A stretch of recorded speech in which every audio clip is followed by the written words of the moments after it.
एक बार की बात है, एक छोटे से गांव में राजू नाम का एक गरीब आदमी रहा करता था। वह छोले भटूरे का ठेला लगाया करता था और बहुत ही गरीब था, लेकिन वह गरीब लोगों को फ्री में ही छोले भटूरे दिया करता था। एक दिन जब वह घर पर जाता है तो उसकी बीवी कहती है, आज तुमने कितने पैसा कमाए?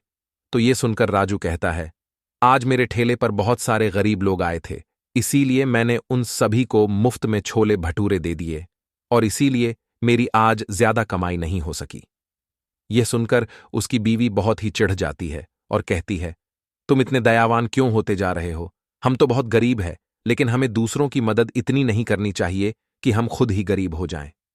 यह सुनकर राजू कहता है, ऐसा नहीं है, लेकिन मैं भूखे को खाना खिलाना बहुत पुण्य का काम समझता हूं। यह सुनकर उसकी बीवी कहती है, तो ठीक है, तुम पुण्य करते जाओ, लेकिन जो 1 साल पहले तुमने मुखिया जी से 1 लाख रुपए उधार लिए थे छोले भटूरे का ठेला लगाने के लिए, उसकी तारीख नजदीक आ गई है और अगर वह पैसे वापस नहीं किए तो वह तुम्हें बहुत ही जलील करेगा। राजू कहता है, हाँ, वह तो मैं भूल ही गया, लेकिन अब मैं क्या करूं? मेरे पास तो पैसे ही नहीं है। यह सुनकर उसकी बीवी गुस्से से वहां से चली जाती है। दूसरे दिन राजू अपना छोले भटूरे का ठेला लगाता है।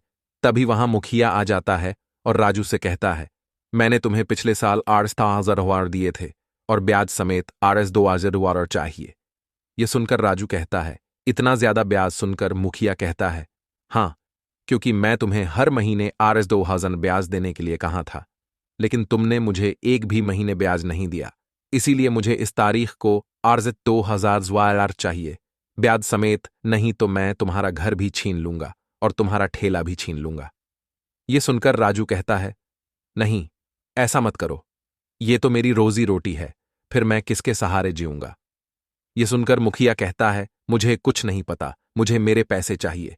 तुम्हें एक दिन की मोहलत है, एक दिन में मुझे ₹2,000 चाहिए।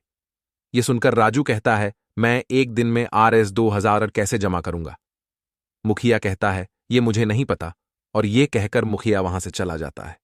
राजू घर जाते जाते अपने ठेले की गाड़ी एक पीपल के पेड़ के नीचे खड़ा करता है और कहता है, हे भगवान, मैं तो तेरे ही लिए सभी लोगों को मुफ्त में खाना खिलाया करता था और मुझको यह परिणाम मिल रहा है। अगर एक दिन में पैसे जमा नहीं कर पाया तो मुखिया मेरा घर भी ले लेगा और मुझे गांव के सामने जलील भी करेगा। अब मुझे तुझ पर ही भरोसा है। और यह कहकर राजू अपने घर चला जाता है। सुबह होती है, पर उसकी बीवी कहती है कि अब तुम पैसे जमा नहीं कर पाए। मैं तुम्हें कब से कहती थी कि मुफ्त में खाना बांटना बंद करो और तुमने मेरी एक न सुनी। अब मुखिया हमारा घर भी ले लेगा और ठेला भी ले लेगा। अब हम कहां रहेंगे? यह सुनकर राजू कहता है, जाने दो, मैं थैला लेकर जा रहा हूं। और राजू अपना ठेला लगाता है और तभी वहां पर एक बूढ़ा बूढ़ी आते हैं और कहते हैं, बेटा, हमने सुना है कि तुम भूखों को मुफ्त में खाना खिलाते हो। हम बहुत गरीब हैं और हमें बहुत भूख लगी है। तुम हमें पेट भरकर खाना खिलाओगे क्या? राजू कहता है, ठीक है, तुम्हें जितना खाना खाना है खाओ। राजू अपना पूरा खाना बनाता है। वह पूरा दिन भर का छोला भटूरा बनाकर रख देता है और दोनों बूढ़ा बूढ़ी सभी छोले भटूरे सफा चट कर जाते हैं। ये देखकर राजू चौंक जाता है और दिल ही दिल सोचता है, ये तो मेरे दिन भर के छोले भटूरे थे, उन्होंने यही खा लिया। और जाते जाते बूढ़ा बूढ़ी राजू को छोटी थैली देते हैं और उसे कहते हैं, ये रखो, ये तुम्हारे बहुत काम आएगी। और ये कहकर वह वहां से चले जाते हैं। उनके जाने के बाद राजू जब थैली खोल कर देखा है तो वह पता है कि उसे थैली में कुछ कंकड़ थे। उन कंकड़ों को देखकर राजू कहता है, ये कंकड़ इन्होंने मुझे क्यों दिया? जाने दो, ये कंकड़ मैं उनका आशीर्वाद समझकर रख देता हूं। राजू अपना थैला लेकर घर पर चला जाता है। घर पहुंचने के बाद उसकी बीवी कहती है, पैसों का इंतजाम हुआ? राजू कहता है, नहीं, अब तो मेरे जलील होने का वक्त आ गया है। अब मुखिया सारे गांव के सामने मुझे जलील करेगा और मेरा घर भी छीन लेगा और ठेला भी छीन लेगा। लेकिन यह सुनकर उसकी बीवी कहती है, जाने दो, जो होगा देखा जाएगा। उसकी बीवी कहती है, तुम्हारे हाथ में क्या है? तो राजू बताता है, मैंने एक बूढ़ा बूढ़ी को मुफ्त में खाना खिलाया, इसी वजह से उन्होंने मुझे यह दिया है। राजू की बीवी बहुत ही उत्साहित होकर उस थैली को खोलकर देखा तो बोलती है, ये तो कंकड़ है, इन कंकड़ों का हम क्या करेंगे? ये सुनकर राजू कहता है, जाने दो, उन्होंने कुछ तो दिया।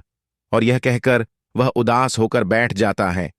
जब राजू सुबह नींद से जागता है तो उसकी नजर उसी थैले पर पड़ती है। जैसे वह थैली अपने हाथ में लेता है तो वह चौंक जाता है, क्योंकि उसे थैली में कंकर की जगह कीमती हीरे मिलते हैं।